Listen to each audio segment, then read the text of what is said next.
Let me ask you something, and I need you to be honest with yourself right now. You spent years calling Dwayne Johnson the greatest of all time. You wore the shirt.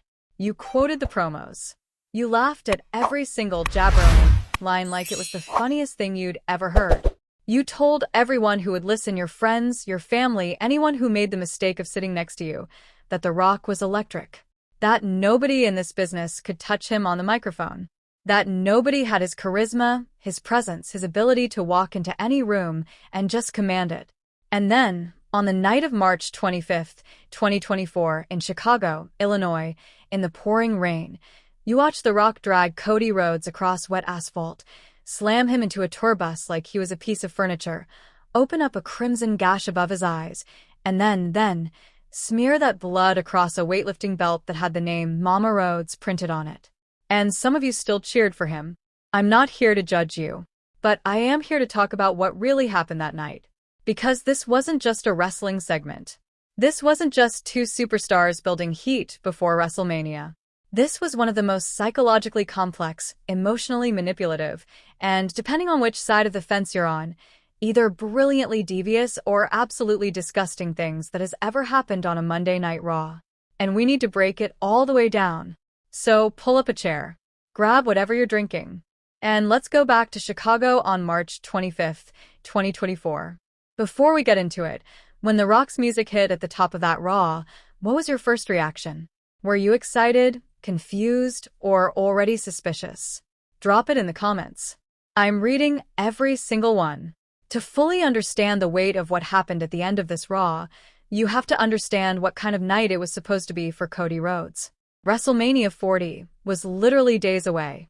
Cody had just come off a SmackDown where he had the entire crowd in the palm of his hand.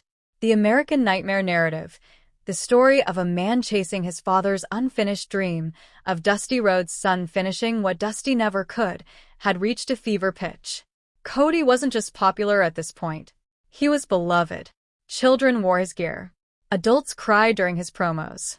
Arenas erupted for this man in a way that felt organic and real and earned. This was supposed to be the last calm before the WrestleMania storm. And The Rock had other ideas. The night opens and The Rock's music hits.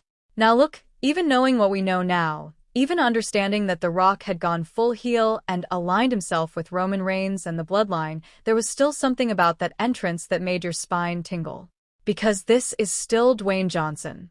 This is still the most electrifying man in sports entertainment. Chicago erupts. The roof nearly comes off the arena. Cody Rhodes was in the middle of cutting a promo, turning his attention to the WrestleMania sign, asking the Chicago crowd to point with him, and then The Rock's theme hit from the other side of the arena. And then something happened that nobody expected. The Rock didn't say a word into a microphone. He just basked in the audience reaction, stood face to face with Cody, put his hands behind his back, and leaned in for a quiet whisper. That's it.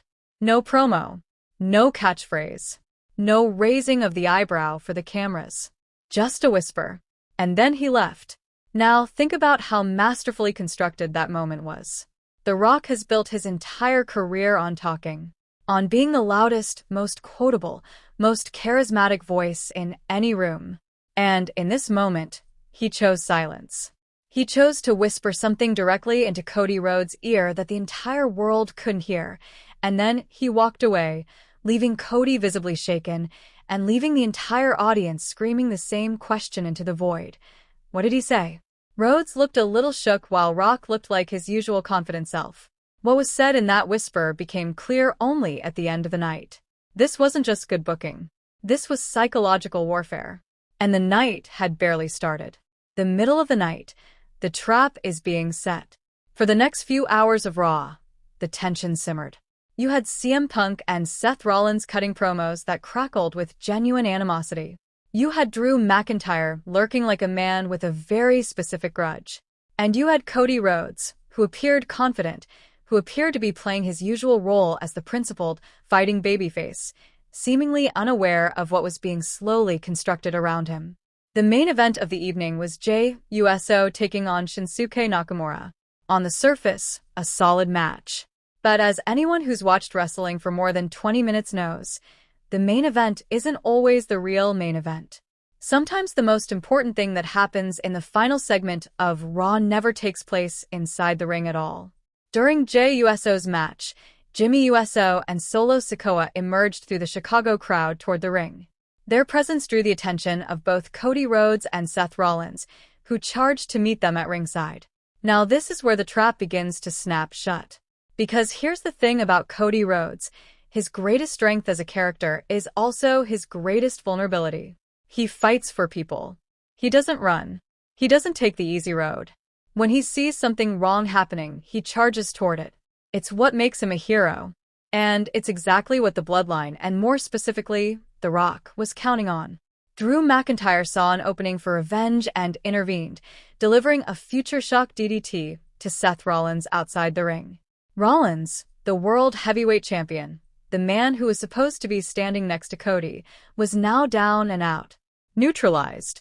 And Cody Rhodes, who had been handling Jimmy Uso, brawled his way into the backstage area. Alone, his backup was gone. His partner was laid out on the floor. And somewhere in the shadows of that Chicago arena, Dwayne Johnson was waiting. Do you think Drew McIntyre taking out Seth Rollins was planned by The Rock? Was Drew working with the Bloodline that night? Or was he just seizing an opportunity for himself? Give me your theory below. The moment, everything changed. The cameras followed Rhodes to the backstage area, where he continued his lone assault on Jimmy. Suddenly, Johnson got involved, taking advantage of Jimmy's distraction to beat Rhodes within an inch of his life. Let that sink in for a second. The Rock didn't come out and challenge Cody face to face. He didn't walk down the ramp with his music blaring. He didn't give a speech. He waited in the dark, backstage, and he jumped a man who was already fighting off multiple opponents. This is the final boss operating in full heel mode. And everything about the execution of this ambush was calculated. The Rock didn't care about fair. The Rock didn't care about honor. I want to spend a minute on something that I think gets overlooked in a lot of discussions about this segment, and it's a question that's going to make some of you uncomfortable. Was The Rock right about Cody Rhodes? Now, before you click off, hear me out. I'm not talking about right in a moral sense. The man jumped someone from behind, used a toolbox as a weapon, drew blood, and smeared that blood on a belt honoring someone's mother. Morally? Absolutely indefensible. But here's what The Rock was saying. Underneath all the brutality, underneath the blood and the rain and the taunting, he was saying that Cody Rhodes wasn't ready. That Cody was a pretender. That the love of the crowd, the emotional storyline, the legacy of Dusty Rhodes, none of it would matter when things got real. That when you stripped away the pop music entrance and the face paint and the finish the story chants, what you had was a man who could be beaten, who could be bloodied, who could be left lying in the rain. And the reason that accusation burned so hot, the reason it made so many of us so genuinely angry, was because in that moment, lying on the wet asphalt of a Chicago parking lot, Cody couldn't answer it. That is the essence of great heel work. The villain doesn't just do bad things. The villain says something that cuts to your deepest insecurity and then proves it. At least temporarily. At least until the babyface gets back up. And boy, did Cody Rhodes get back up. Here's one for the historians in the chat. Name one other moment in WWE history where a legend returning to the company was used this effectively as a heel. Drop your answer below. I want to see your lists. The bigger picture, what this segment meant for WWE in 2024. It's impossible to discuss this segment without acknowledging what it represented for WWE as a company heading into WrestleMania 40.